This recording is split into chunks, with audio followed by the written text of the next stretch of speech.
Hi, I'm Dan Hiebert. I'm here visiting at the Max Planck Institute in Göttingen, Germany. And this is going to be part of the 1-to-1 series of talks with visitors, and I'm happy to do that.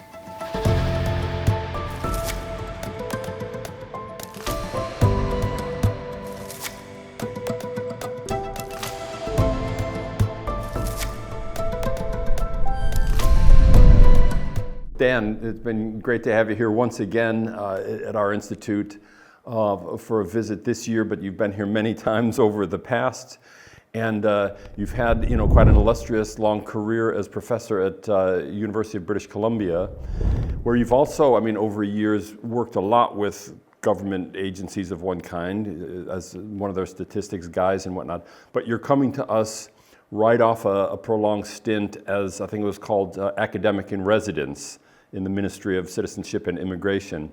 And I'm just wondering if you could tell us a bit about how the world of migration looks differently from the ministry as opposed to from the university. Yeah, it's a great question. But first, let me just start by saying I'm really grateful to be here. I've had a great almost 2 months now. It's always really a pleasure to be in such a vigorous environment of thinking, which has been wonderful. Now, to answer your question, yeah, my favorite analogy to think about this is I've spent years training to be like a food critic. I've sat in restaurants and I've eaten all these meals and I've tried to think, why is this good or why isn't it good, and what went into the prep, and now I got invited into the kitchen. And I get to see how the meal is made. And I get to see the complexity of how policy works. And especially, I think the thing that I really didn't appreciate as an analyst of policy is the play between the political and the practical, and how each side is limited by the other.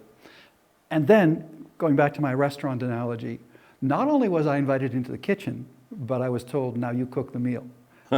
So I got to participate in that process and to really learn by doing. Well, let me go on from that and draw a little bit from experience I had. I've done a little bit of stuff in Germany vis-a-vis a kind of expert advisory group and whatnot, but mainly in the UK, working directly with the Home Office and so forth. And it kind of gets back to the point that you made about politics, and that is I came to see the clear distinction between the civil servants and the politicians. Absolutely. And after a while, we kind of said, forget about the politicians. They are going to do politics. So we focus on the people who are there across governments and so forth. So can you say anything a little bit about that dynamic? And were you mainly working with the civil servants, or did you get entangled with the politicians? Yeah, I was really on the civil service side. When I started, I had the choice to make to be in policy development or policy decision. And the closer you get to decisions, the more you're into the realm of politics. Right. On the development side, you tend to get to think more in a blue sky horizon kind of a way.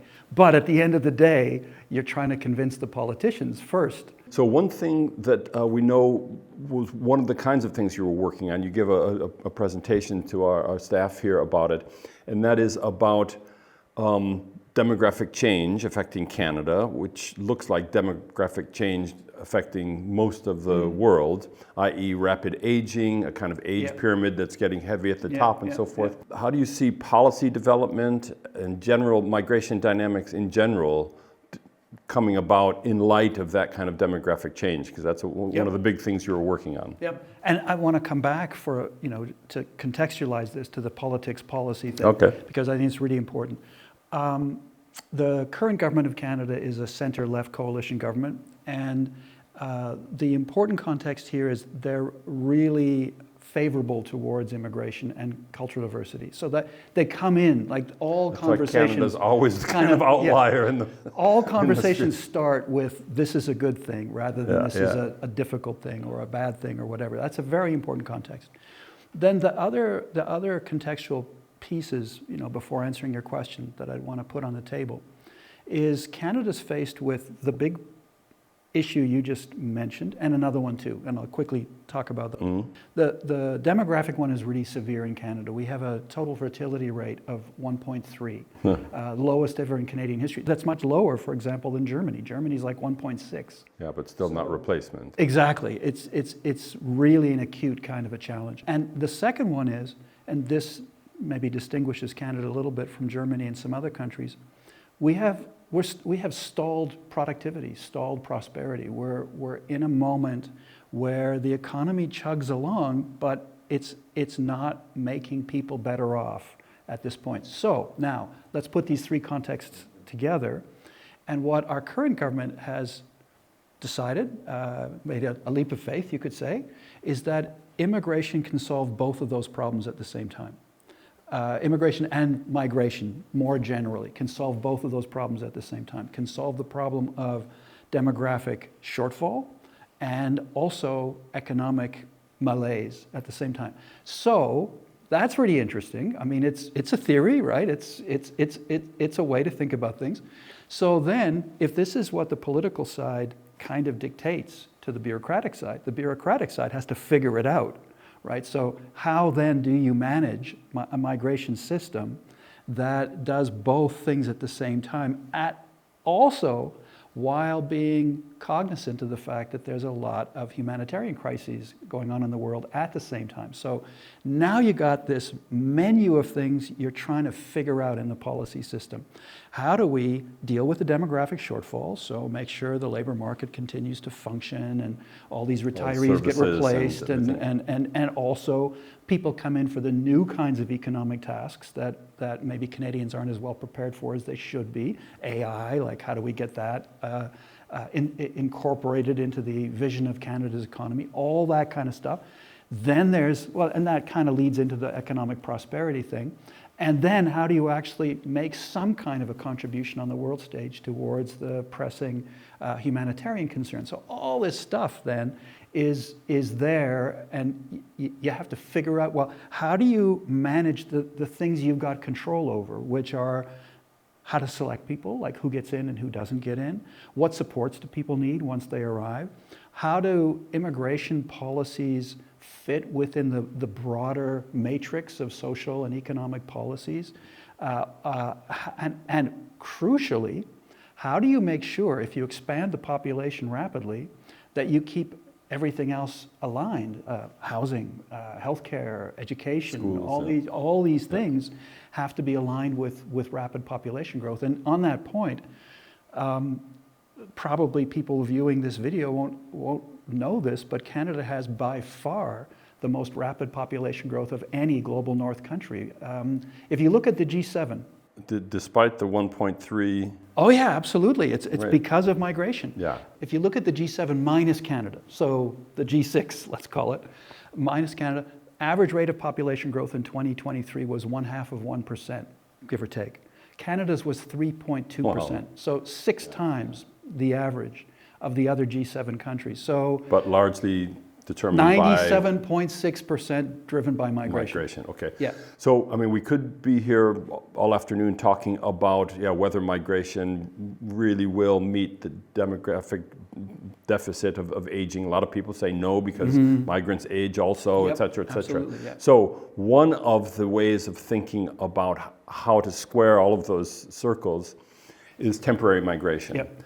I.e. you bring in people for short periods of time, they go back again to their countries, you set up circular systems, there's all sorts of things. Now Canada also is one of the poster child for that as well.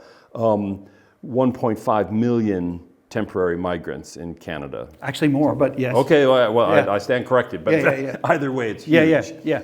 What can we learn, let's say, by way of a global model? Because of course there's been many temporary and circular migration schemes in the past, many of them critiqued because of the burdens it often puts on the migrant. They're tied to particular jobs, their passports are held by their employers, payment sometimes doesn't happen properly, they're exploited at the workplace and so forth. I think there are ways of overcoming that now, possibly through new digital apparatus and blockchain-y type of things where a lot of people can look on that. I don't know if there's thinking around that.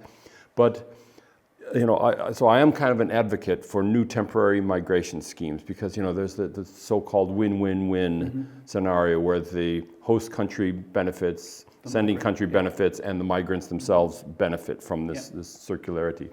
So where's that at in Canada right now? How are they thinking of the future, and how might that be copyable by other countries? Huge question. I'll just deal with bits and pieces. Remind me of other parts that I'm not answering. Sorry, you've got a minute. Yeah, exactly. First thing is just contextual. Again, people probably don't realize this about Canada, so it's useful to say. And I want to come back for a minute to Germany.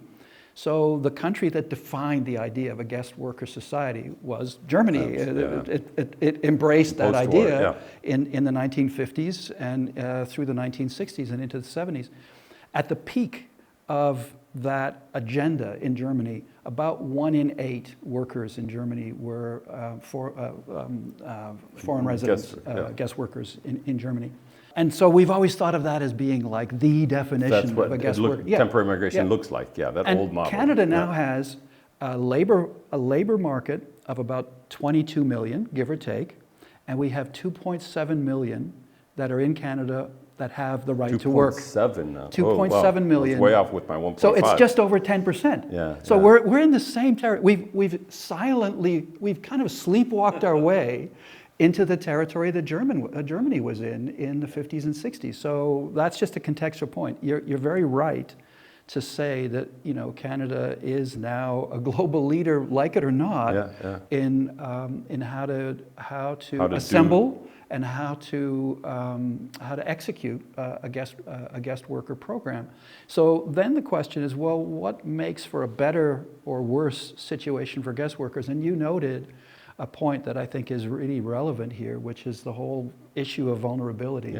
And with guest workers, or with temporary workers, let's use the more generic term, I think the key there is visa provisions. And the more those visas are in the way that you described a minute ago, the more they're tied to specific employers, to specific tasks and so forth, the greater the vulnerabilities of people. The more they restrict movement, the more people are vulnerable. In other words, there's a big difference between single entry visas and open entry visas. Right. If you say to a person, you can come to Canada to work over the next 5 years, come and go as you please. Find your own way. Be here when you need to be here and not here when you don't need to be here, etc.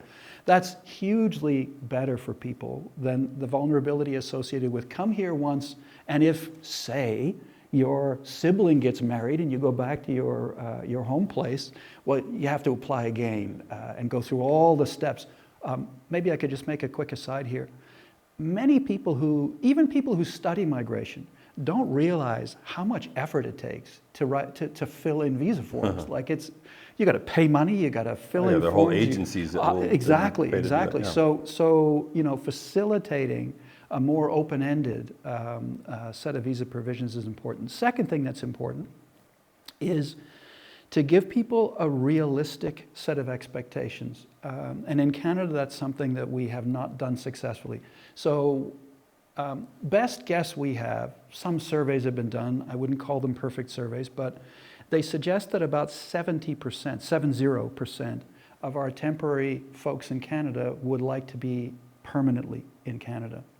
But yet we have 2.7 million, and we only admit about 500,000 per year. So it's not possible. There's no, you can't come up with an imagination of how all those people and there's no system for what they call in Germany a kind of track changing. There is, yes, but it's not big enough for the expectations. But I think there's time for rethinking new schemes, not least as many publics are turning against migration, and this is a kind of perhaps more acceptable mode of migration that again meets the needs of people who have to leave their homelands for particularly economic reasons, but like what you're saying as well, more and more forced migration, climate-driven migration, and so forth. So if there's ways of bringing those together. I think that's about all we've got time for. Why don't we meet back here in about 20 years and we'll see if what you're talking about plays out. Yeah. Thanks a lot, Dan. I'll see you next time. Thank you. Thank you for having me here.